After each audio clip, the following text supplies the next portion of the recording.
Hola, muy buenas tardes. Mi nombre es Catalina Razabal y junto a mis compañeras y compañeros, Araceli Velázquez, Nasli Guajardo, Sebastián Cayet e Isaac Ramírez, expondremos acerca de las láminas escogidas previamente para nuestra actividad de cierre. En primer lugar, y a modo de introducción, seré yo quien describa el movimiento realizado en cada imagen. En la lámina 16 se puede evidenciar a una persona en posición bípeda que realiza una abducción de cadera. Hay una tensión en la cara distal de la pierna, aproximadamente al nivel del tobillo o en la parte distal, gracias a la cinta que proviene desde la máquina y determina la cantidad de fuerza para hacer el ejercicio de forma beneficiosa. El miembro superior derecho está flexionado y ubicado con el objetivo para dar una estabilidad y postura correcta. En la lámina 17 está presente una extensión de cadera, la cual sabemos que se realiza en el plano sagital, y se trata del movimiento que dirige el miembro inferior hacia arriba por detrás del plano frontal. Ambos miembros superiores están extendidos y apoyados en la máquina. La pierna derecha está apoyada completamente en el suelo entregando la estabilidad necesaria, y la que ejecuta el movimiento se encuentra completamente extendida. En la lámina 18, la persona está haciendo una flexión de codo a través de un levantamiento de carga. El sujeto se encuentra en la posición sedente, con su espalda recta y su miembro superior derecho es quien ejecuta el movimiento. Se realiza a través de un deslizamiento y rodamiento de las superficies articulares. El rango es de 0 a 150 grados. Bueno, en la lámina 16 podemos encontrar los distintos tipos de músculos agonistas. Uno de ellos es el glúteo medio, que su inserción proximal es la cara externa del ilion entre las líneas glúteas anterior y posterior, y su inserción distal es la cara lateral del trocánter mayor del fémur. Otro músculo es el glúteo menor, que su inserción proximal es la cara externa del ilion entre las líneas glúteas anterior e inferior, y su inserción distal es la cara anterior del trocánter mayor del fémur. Otro músculo agonista es el tensor de la fascia lata, que su inserción proximal es la espina ilíaca anterosuperior y parte anterior de la cresta ilíaca, y su inserción distal es el tracto iliotibial que se inserta en el cóndilo lateral de la tibia. Dentro de los músculos antagonistas podemos encontrar el aductor corto, que su inserción proximal es el cuerpo y ramo inferior del pubis, y su inserción distal es la línea pectina y parte proximal de la línea áspera del fémur. Otro músculo es el aductor largo, que su inserción proximal es el cuerpo del pubis debajo de la cresta púbica y su inserción distal es el tercio medio de la línea áspera del fémur. Otro músculo es el aductor mayor, que su inserción proximal de la porción carnosa es la rama inferior del pubis, ramo del isquion. Su inserción proximal de la porción tendinosa es la tuberosidad isquiática. Su inserción distal de la porción carnosa es la tuberosidad glútea, línea áspera, línea supracondilia medial. Y su inserción distal de la porción tendinosa es el tubérculo de los músculos aproximador del fémur. Otro músculo que podemos encontrar dentro de los antagonistas es el músculo grácil, que su inserción proximal es el cuerpo y ramo inferior del pubis y su inserción distal es la parte superior de la cara medial de la tibia. Otro músculo es el músculo pectíneo, que su inserción proximal es el ramo superior del pubis y su inserción distal es la línea pectínea del fémur justo debajo del trocánter menor. Bueno, yo, Araceli, voy a presentar las inervaciones de cada músculo, dicho por mi compañero. La inervación del glúteo medio es en el nervio glúteo superior, L5 y S1. La del glúteo menor es en el nervio glúteo superior, L5 y S1. La del tensor de la fascia lata es en el nervio femoral, L2 y L3. Del aductor corto es en el nervio obturador, L2, L3 y L4. Del aductor largo es el nervio obturador L2, L3 y L4. Del aductor mayor es la inervación de la porción carnosa en el nervio obturador L2, L3, L4. Del grácil, la inervación es en el nervio obturador L2 y L3.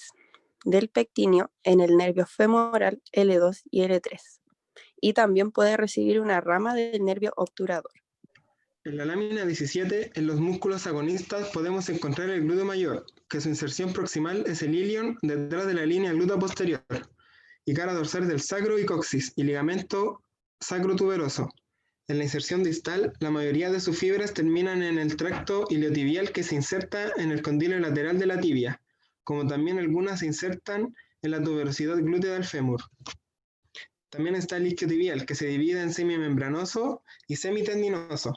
La inserción proximal del semimembranoso es la tuberosidad isquiática y la inserción distal es la parte posterior del condilio medial de la tibia, la inserción que se refleja del ligamento popliteo oblicuo.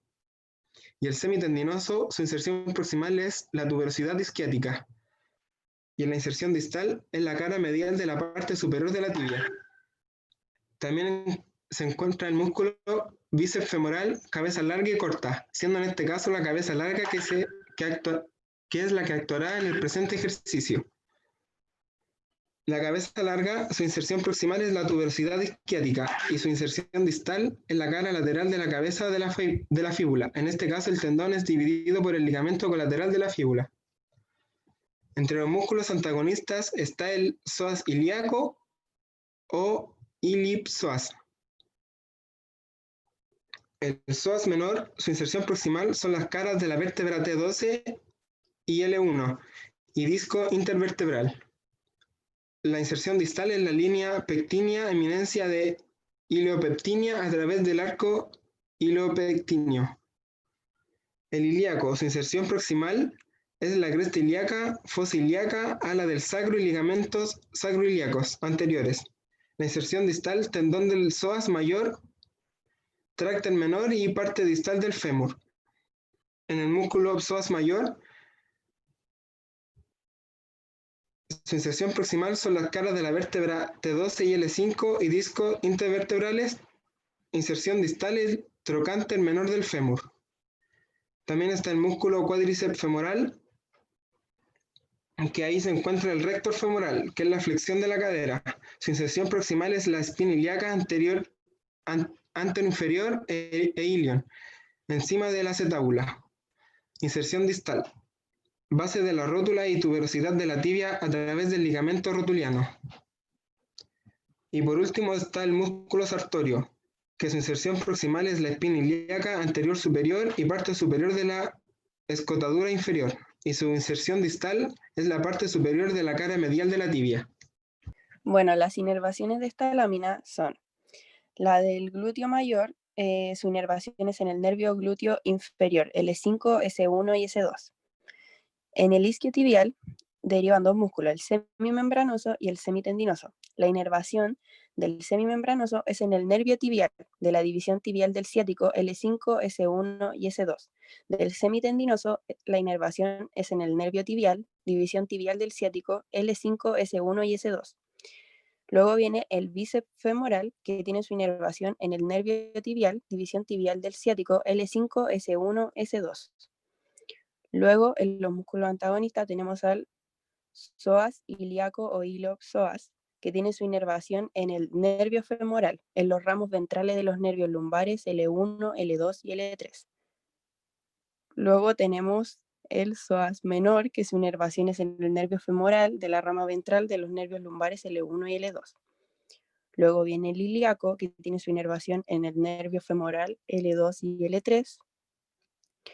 Luego el cuádriceps femoral, que tiene su inervación en el nervio femoral L2, L3 y L4. Luego el sartorio, que tiene su inervación en el nervio femoral L2 y L3.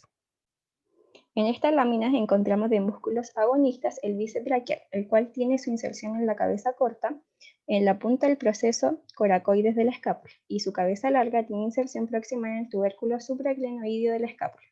Su inserción distal es la tuberosidad del radio y fascia del antebrazo por medio de la aponeurosis bicipital. Luego tenemos el músculo braquial, que tiene su inserción proximal en la mitad distal de la cara anterior del húmero, y su inserción distal en el proceso coronoides y tuberosidad de la última.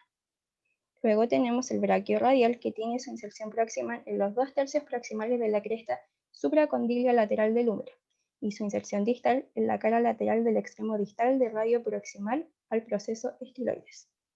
Dentro de los músculos antagonistas encontramos el tríceps braquial, que tiene su inserción proximal de la cabeza larga en el tubérculo infraglenoideo de la escápula. Inserción proximal de la cabeza corta la tenemos en la cara posterior del húmero superior al surco del nervio radial. Y la inserción distal en el extremo del olecranon de la ulna y fascia del antebrazo. Y también tenemos el anconio, que su inserción proximal es en el epicóndilo lateral del húmero y su inserción distal en la cara lateral del olecranón y parte superior de la cara posterior de la ulna. Las inervaciones de esta lámina son, de los músculos agonistas, tenemos al bíceps braquial, que tiene su inervación en el nervio músculo cutáneo C5, C6, C7. Luego el braquial, que tiene su inervación en el nervio músculo cutáneo C5, C6 y el nervio radial C5 y C7.